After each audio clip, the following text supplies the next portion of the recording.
Hi, everybody, and welcome back to the Pragmatic Alchemy podcast. I'm Courtney, and today I am super excited because I have finally reached the point where my initial vision for this podcast has come true, in that we are welcoming our first guest. I had always had a vision that this podcast would be letters submitted by listeners with the questions and concerns that are most relevant to their lives, and that I would have some help in answering them, because as much as I like to think I know a little bit about everything, I definitely don't know a lot about everything. And so I wanted to partner with some folks that have specialized expertise, or just a different perspective that can really help make these answers more in depth and more relevant to the concerns that people have. So with that being said, today we are joined by licensed clinical social worker Ashley Lambert. So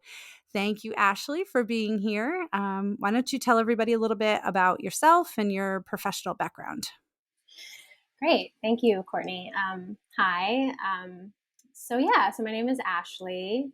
I have been in private practice, I guess, since 2018 or 19 now. I'm newer to the Hudson Valley. So I started in New York.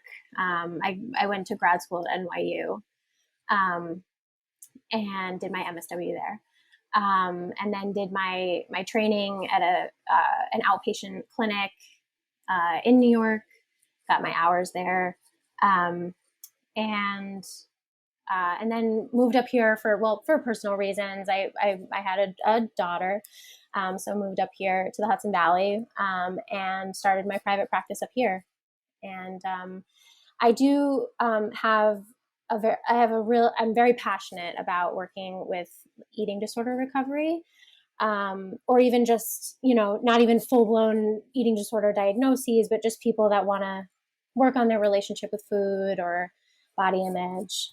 Um, and so, yeah, that's become like a real focus for me in my practice. So, Excellent. And that is the topic for today's episode. We're going to be talking, kind of as Ashley pointed out, not specifically about eating disorders. Treating eating disorders via podcast is probably in violation of all of our ethics. But we are going to talk a little bit about folks that just have a challenging relationship with food. And we do have a specific question that we're going to tackle a bit. But before we get to that, what is there anything specific that led you to this area of specialization? Like what catapulted you into this specific topic? yeah, that's a great question. I mean, I've had my own personal struggles with it. I'm actually in recovery now for like almost 15 years, from anorexia. Mhm. So I would say that although I didn't know that that was going to turn into a career in mental health, but it did. And so yeah, I would say that that's kind of where it started, was just Yeah. kind of my own recovery journey. That's really powerful, and I appreciate you feeling like you could share that here. We Yeah. are all about vulnerability and authenticity, so you're in a good spot. I teach graduate level counselors in training, and I always tell them that so many of us found our way into our professional endeavors for very specific personal reasons. I think Oh a lot of yeah. us have background experiences that have fueled our career paths, even if we didn't necessarily set out in that direction initially. So, well, I'm super glad that you're here, and if you're ready, let's hear our question. Sound good? Yeah. Go for it. Okay. So this actually is an amalgamation of many questions that I have received from clients and from other folks. And I just whittled it together into a cohesive question so that we had a jumping off point. So I often find myself turning to food when I'm stressed or upset. I feel ashamed because I can't seem to stop myself. I also hate the way I look because I am heavier than I want to be. How can I change this behavior? Wow. It's I mean, it's not an uncommon thing you hear, and I feel like there's a lot to unpack there. Mm-hmm. Mm-hmm. Um,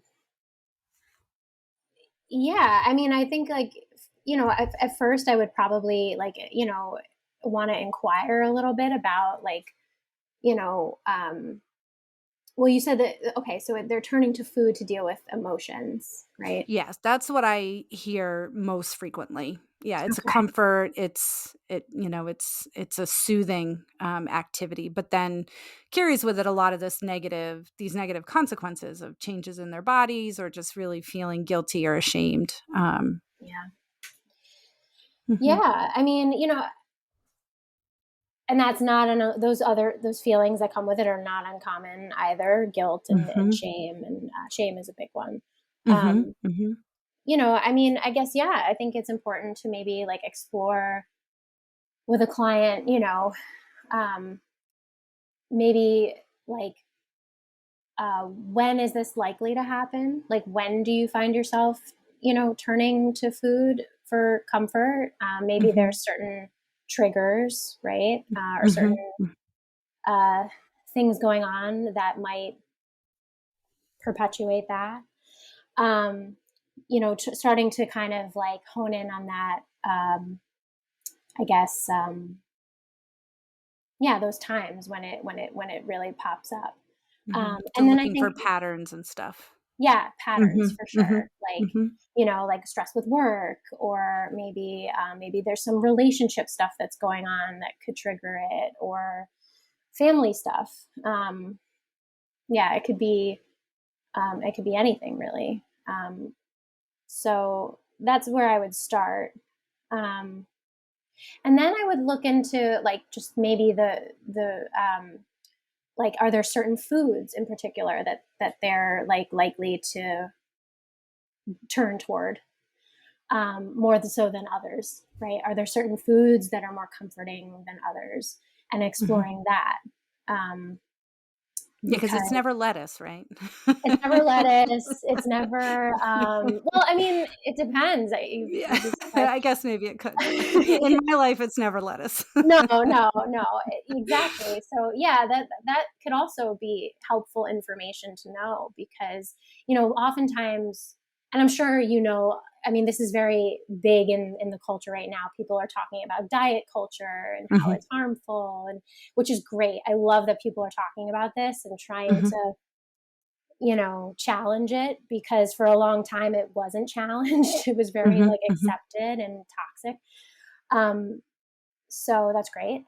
Um, but yeah, like, as you know, like, in the realm of diet culture, so many times certain foods are labeled as good or bad, or mm, like, uh, clean or not, or you know what I mean, or processed. Like, there's all these like words around certain foods, and we think, like, right, like, if I eat the bad thing, then I'm bad, right? Like, mhm, mhm. um, Yeah, yeah.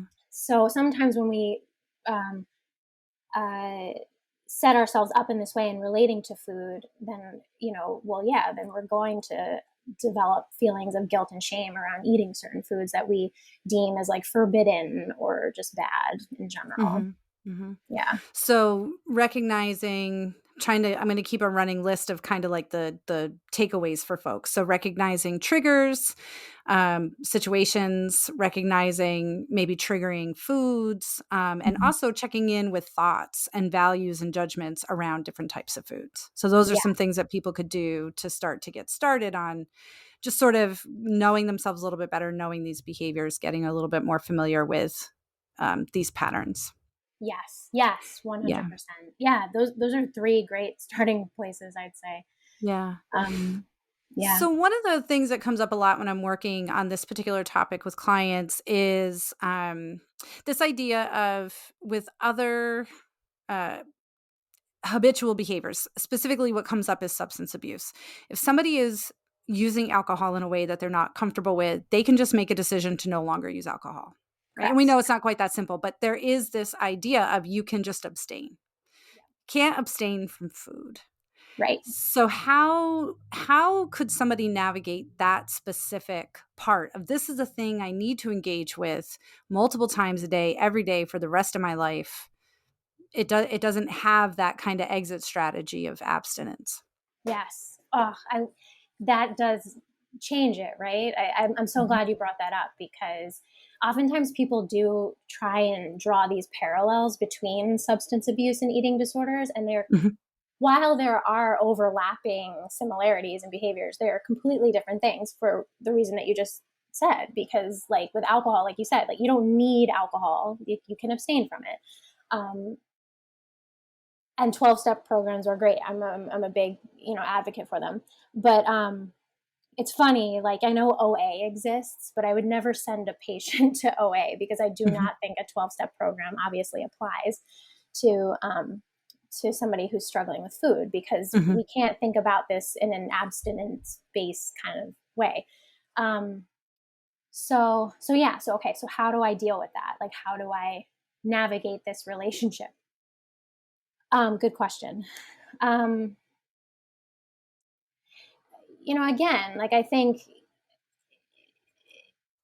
it comes down to, like, well, how can I begin to heal, like, my relationship with food in a way that, like, I'm not um seeing it as like the enemy, that I'm not seeing this as like something that um is like that I have to control, in a way. I think, like, a lot of times, sometimes um it can either make us feel out of control, like, certain like binging behaviors, Mhm. or being restrictive can make us feel like more in control. Mhm. Um, Mhm. and I think, like, thinking about it in this way, might be helpful to, like, explore that and turn to some of the more like emotional sides to what we're actually trying to express with Mhm. our relationship with food. I often say this to patients who struggle with it. Like, I often say that um, your relationship with food mirrors your relationship with your needs, Mhm. and it mirrors other relationships in your life. Mhm. So, by that, I mean, for example, like, um, somebody who is maybe having like binging behaviors, right? Um, Maybe feels that, like, they're just not getting enough. Maybe they also feel that way with their relationships in their life, like family relationships or friendships, where it's like, I can't get enough. Like, I'm constantly texting my friends. I'm constantly like, are you there? Are you there? Like, it's like I can never feel like satiated, satisfied. Um, I think starting to look at the emotional side of things and how does this actually play out in other areas of my life can begin to help heal the actual relationship with food. Sometimes we can get so focused on that piece, Mhm. and, like, we forget that there's a whole other emotional side to this. Yeah, I think that's really powerful, and I don't know that I've even ever thought of it that way. That um thinking about how the relationship with food is paralleled in relationships with people, which is such a more tangible.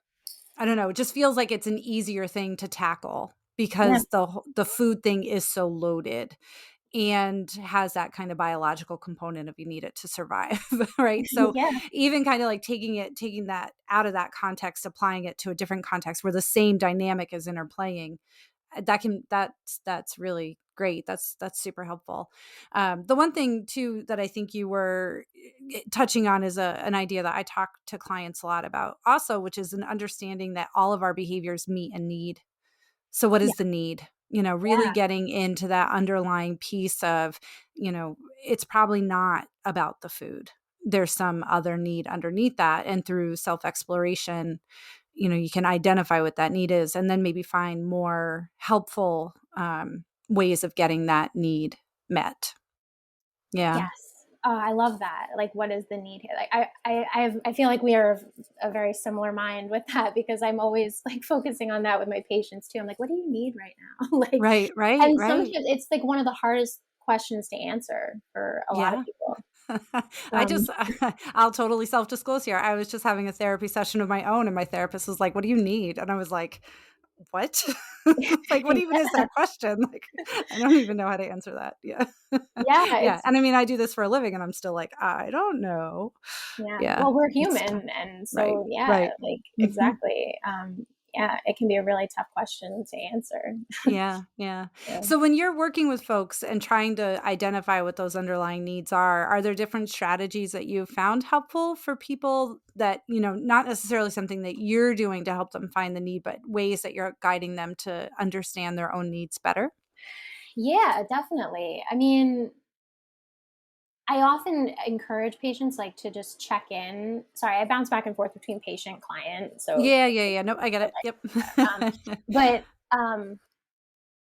so I'll often, I'll encourage them to like, just check in with themselves even throughout the day, like just periodically, like, because sometimes we're going through the day and we're not mindful of like what we're doing or what's happening. We're just kind of going through the motions. And it's like, well, can you take a minute to just stop and just be like, okay, what do I need right now? Mhm. Even just starting there, I think can be a great place to start. I have one patient who actually, they struggle with emotional eating, um, or have struggled with emotional eating. Um, and this is something I have worked on with them that, really checking in with themselves periodically uh, with this question. And they Mhm. have found it very, very helpful. Um, and I think um, it's funny that, they don't always know in the moment, but it'll be like the following week or the next week, like, you know what, like I realized like I was just like tired, like I needed to just like take a break, or I was upset by something my mom said, and we unpack that, or Mhm. um, Mhm. it can open up a lot of things. So I think that that's Yeah. just like a really great place to start. Yeah, yeah, and I love that idea of you can always come back to it. I think sometimes people get caught up if I can't answer the question immediately, the answer doesn't count when it finally comes to me, Yeah, and I think it's great to kind of point out that, it might take a couple of days of just sort of sitting with the feeling before something truly bubbles to the surface. But then once you realize it, you can still work with it, even if that specific moment has passed. It's like information gathering. yeah, Mhm. Mhm. yeah, definitely. Um, so yeah. Yeah. Are there, specific alternatives that you offer clients, that they can engage with? So I'm thinking about, somebody is feeling a little bit stressed out. They find themselves walking into the kitchen like they would normally do. They catch it this time, right? So you said before, like they're not mindful about it. So somebody has incorporated in some mindfulness. They say, "Oh, I'm in the kitchen. I'm probably not really hungry right now. What's next?" Because going back to like we identified the need, we identified the behavior we don't want to engage in anymore, but we got to replace it because that need Right. still exists, right? So do you have the specific things that you kind of go to that you recommend to clients to help fill that space? Yeah, that's a great question. Okay, so they've already acknowledged like I'm not hungry, right? That's the Yes, yep. They okay, checked in with themselves. They said, "I'm okay, feeling really sad right now, but I know that food is not the thing I want to do. okay. So what do I do?" Well, yeah, I mean, okay, so that's a loaded question because you know, I don't ever want somebody to feel more shame if I say, "Oh, do this thing," instead of, going to Hmm. the fridge, and then they end up doing that. It's okay. You know what I mean? Like Right, it's right, also right, right, not right. Yep. um yeah, so I think like um because I also say to patients as well, like, food is emotional. Like, it actually Mhm. is okay to be like, you know what, I'm feeling sad right now, and like, I want this particular food is going to make me feel okay right now. Like, Yeah, that yeah. is okay. Well, and Um, I also tell people food is my love language. it is for a It lot is of my love language, people. yeah. Yeah, it is for a lot of people. Yeah, It's not this horrible thing. right, So I think right. like destigmatizing that too is really important. But if Mm, somebody is really like, you know what, I am actually feeling like full right now. I don't want to be like uncomfortably full. So like what am I going to mhm, do instead? mhm, Yeah, I mean, okay, going maybe, doing something that feels fulfilling, no pun intended, Uh-huh, uh-huh. in another way. Maybe what you need to do is get some fresh air, or Mhm. maybe what you need to do is do something with your hands. Mhm. Like if you're into certain hobbies or projects, right? Mhm. Mhm. Anything like that, I think. Um, so I would suggest a mindful activity, not just like going to sit and watch television or something like that, like as a Right. distraction, something that is mindful, that's going to bring you back to yourself a little bit, maybe Right. be like more grounding. Mhm. Mhm. I would suggest something like that. Okay, that's super helpful. And I love the whole idea of like it's still okay if you realize you're not really hungry and you want a piece of cake because it makes you feel better. That it's like okay to do Absolutely. that. Yeah, Yeah, yeah. absolutely. I talk to clients a lot about that too. Like the idea isn't not to do it; it's just to be intentional about what you're doing, like Yeah. to recognize that you're doing it and make the decision instead of just sort of sleepwalking through these patterns of behavior without really kind of giving it any thought. Yeah. Yeah. Yeah, 100. Um, Sorry, the last question I kinda had, because I just thought of it when we were using that example is do you have ways that you help educate clients on recognizing their body cues? Like, so a big one for me was, the first time I ever read somewhere that dehydration will signal to your brain the same way hunger does, and so you might not be hungry, you might be dehydrated, and I was like, like, I didn't know that, until, just a couple of years ago, actually, so are there ways that you work with clients to better listen to their body and understand it a little bit better? That's a great question. Yeah. I mean, because it is also such a subjective thing. Like, I'm not in anybody else's body, Mhm, like mhm, what what one person feels like might be satisfying to them, like portion wise or whatever, might not be enough for somebody else. You know what I mean? So mhm, it is important to gauge your own uh gut, so to mhm. speak, right? Because Maybe quite literally, right? literally, Yeah. yeah, because you can't go off of, I mean, this is why diets don't work. This is why Right, things like that are, like, oh, well, they eat like this. If I eat like them, then I'm gonna be like them. No, you're not. right, right, Because right. everybody has different needs. Um, Mhm, so I guess, um, yeah, I guess what I'd say to that is like, really starting to like be more mindful, like when you are eating a meal, like, okay, so I finished what's on my plate. Like, how am I feeling? Like, do I feel mhm, physically full? Do I feel satisfied? Like, do I want something else? mhm, Um, Even if I am full, like, you know what I mean? Or like, maybe I'm not satiated. Like, maybe I mhm, do need to eat more. mhm, Really like mhm. trying to like begin to pay attention to like how you're physically feeling. Right, Um, right. I guess that's what I would tell, clients to Yeah, kind of like begin to like experiment with. yeah, yeah. Yeah. It's funny because a lot of times, when we finish dinner, my husband will be like, "Do you want more?" And I'm like, "Let me just sit for a couple of minutes," because, it takes a while for our brains to register that our stomachs are full, and so I like to just sort of, like, sit, and then sometimes after, 10, 15 minutes, I'm like, "You know what? I think I really do want a little bit more," and Hmm. sometimes it passes, and then there's certain things that I'm just like, "I'm gonna eat this till it hurts." Like, I'm making again, that, like, intentional decision, like, I love this meal so much that I don't care if I make myself uncomfortable because it's Yeah, I just mean, one sometimes, like, if it's like, grandma is like home cooking, you know what I mean? That's Whatever, right. you're like, this is, I'm enjoying this. If you're Yes. enjoying it, that's also part of it too. Like, how am I That's feeling a great yeah. emotionally when I'm Yep. when I'm eating this? Like, Right, right. that's Yeah, important. yeah. All right. So it sounds like we've got a lot of really great strategies. So knowing triggers, knowing yourself, getting in touch with your body. I think and I talk about mindfulness all the time, but I think that's a huge part, like, even just getting in your body, like, Yeah. just paying attention to it, being with your body and being able to recognize hunger cues, fullness cues, and any other needs, recognizing the tie-in with emotion. I think this is all really helpful stuff. Did we miss anything? Was there anything that you had wanted to talk about today that we didn't get to yet?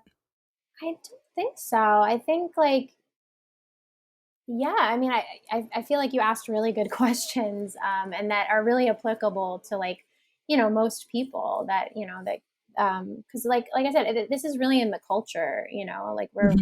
we really internalize really negative messages around food, unfortunately, and body image, which is just, Yeah. it's so it's hard to like combat all that, like what we're really up against, you It know. really is. It really is, and I think there's a lot of gendered stuff that Mhm. falls into that as well, and it just feels like you're constantly fighting societal messages about who you should and shouldn't be, what what the space you're occupying should look like, and Mm, it's really challenging. So, yeah, big heaping doses of self-compassion are probably also, yeah. very helpful in navigating all of this. So, where can people find you if they're interested in seeing you? If they do social media? Is there anything we can plug? Yeah, Any no, that's fine. I organizations you're actually don't. I feel like I'm not of my generation. I'm not. I don't have like a social media account that But I mean, you can find me on Psychology Today. Mhm.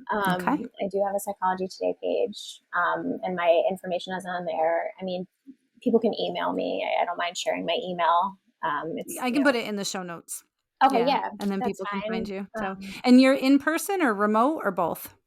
Right now, I'm only doing in remote Okay. because I do have an office in Poughkeepsie, Mhm. but I'm only doing remote right now because actually I'm almost 7 months pregnant. I don't know. I know you can't see Oh, me I can because of the. yeah, congratulations. Thank you. Yeah. So I'm actually going to also be taking a little bit of a maternity leave coming up, but Okay, um, okay.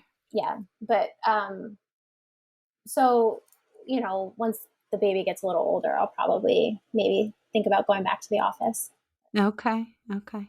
Yeah. Yeah, but we could do a whole other episode on the changes of pregnancy and post-pregnancy, and then where I am in my life, which is perimenopause, and, like, how all of those just natural occurrences change our bodies, and the emotional load that comes along with that too. Yeah, that's Yeah. like we'll do that when you're back after your maternity I would leave. be very We'll have you happy back. to join in on that We'll talk episode. specifically about those Yeah, concerns. Yeah, yeah, for definitely. sure, because that's a whole other thing. All right. Well, I'm gonna hit pause on our recording right now, and I will be back in a moment.